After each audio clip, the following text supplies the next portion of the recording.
Hey guys, let's get more news about Steelers, but first, don't forget to subscribe to the channel and leave a like. Former Pittsburgh Steelers OT who quit midseason finds new team. Former Pittsburgh Steelers offensive tackle Chuck Okorafor is heading to the New York Jets, they announced on Wednesday. Okorafor played just one game this last season after he left the New England Patriots following the opener.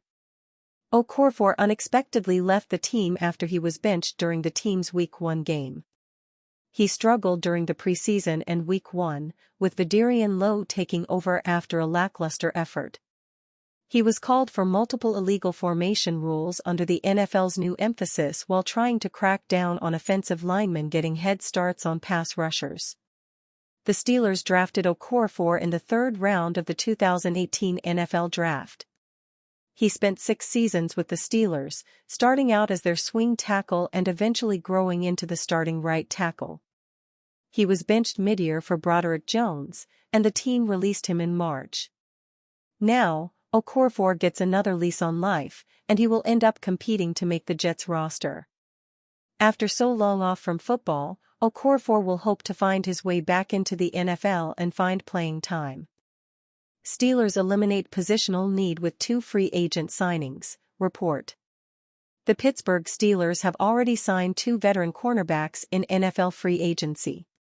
The NFL's new league year technically began on March 12, and the Pittsburgh Steelers have had a very productive first day at cornerback, seemingly eliminating their veteran need at the position. First, Fox Sports NFL insider Jordan Schultz reported a new signing right around 4 p.m. EST. Sources: the Steelers are signing former New York Jets CB Brandon Echols, per sources, Schultz relayed, adding, Echols had 5 INTs, 16 PBUs, and 2 pick-sixes during his tenure in New York. Then, within an hour of that news, ESPN NFL insider Adam Schefter confirmed the Darius Slay acquisition, which was rumored on March 10. Another Pittsburgh pickup, free agent CB Darius Slay reached agreement on a 1-year, fully guaranteed $10 million deal with the Steelers, Schefter noted.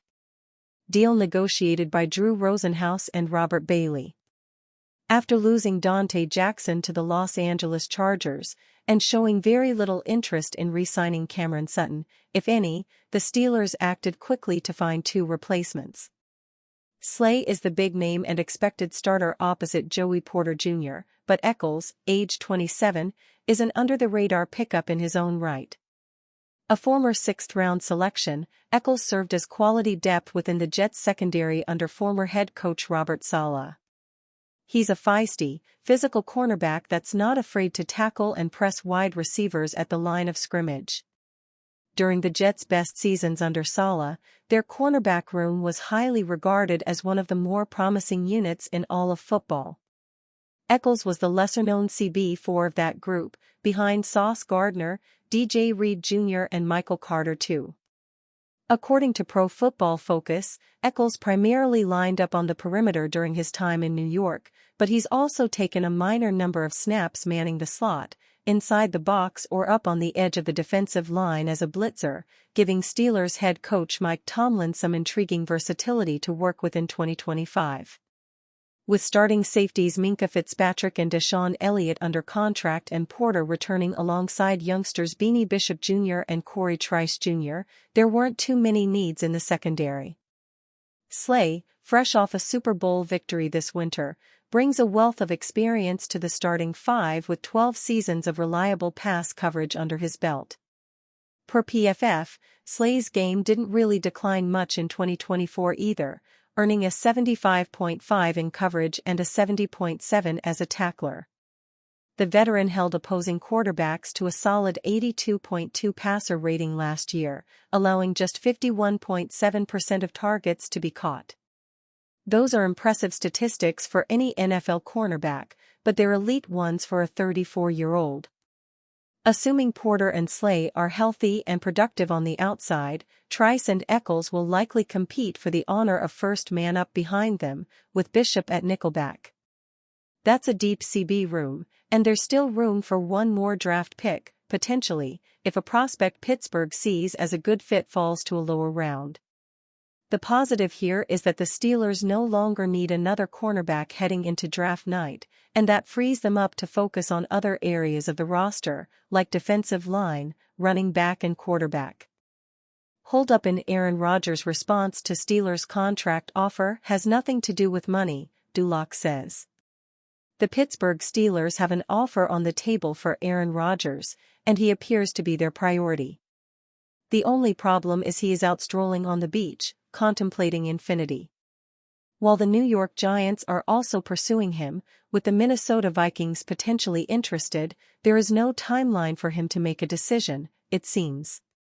Indeed, according to Jerry Dulac, the Steelers don't appear interested in altering their offer to Rodgers. And his report suggests that the offer itself isn't the sticking point for him either, if there is one. A free agent for the first time in his career, he is not in a rush to make a decision. The delay in whether the Steelers are going to sign Aaron Rodgers appears to be a matter of the four-time league MVP taking his good old time to make a decision, Dulac writes, adding that it is a case of Aaron Rodgers being Aaron Rodgers. He adds, apparently, the holdup has nothing to do with money. Rodgers is the second quarterback the Steelers offered a contract to that we know of, Justin Fields turning them down. Dulac previously confirmed they were in discussions with Sam Darnold, but nobody reported that they made an offer. It doesn't seem that they made Russell Wilson an offer, and he is now entertaining other suitors. It is unclear, Dulac said, how long they are prepared to wait for Rodgers' answer. The Steelers are looking to go from a potential Hall of Famer in Wilson to a surefire one in Rodgers. In neither case, however, have their previous achievements indicated future success. After all, he went 5-11 last season with the New York Jets. What does the Steelers' offer for Aaron Rodgers look like? It's anybody's guess, and of course, some are willing to. Mike Florio of Pro Football Talk put out a figure of $90 million over 2 years, which beat writers seemed to think was more than he would command at this stage of his career. Rodgers joined the Jets via trade in 2023, New York falsely believing happy days were here again. He proceeded to tear his Achilles on the first series of the season. Through the first half of last year, he clearly looked rusty, if not still recovering from injury. While his numbers improved, however, they were still about as successful as the Steelers down the stretch. As recently as 2021, Rodgers was still the best quarterback in the NFL, but that isn't the player to whom the Steelers submitted an offer. Since then, he is 14-4-21 as a starter, his numbers falling short of his career averages. While they might look good in comparison to what the Steelers have produced, they are not difference-making figures.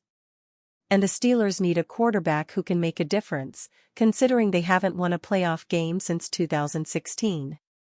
And you, fan? What do you think about Aaron Rodgers' situation? Write to us in the comments.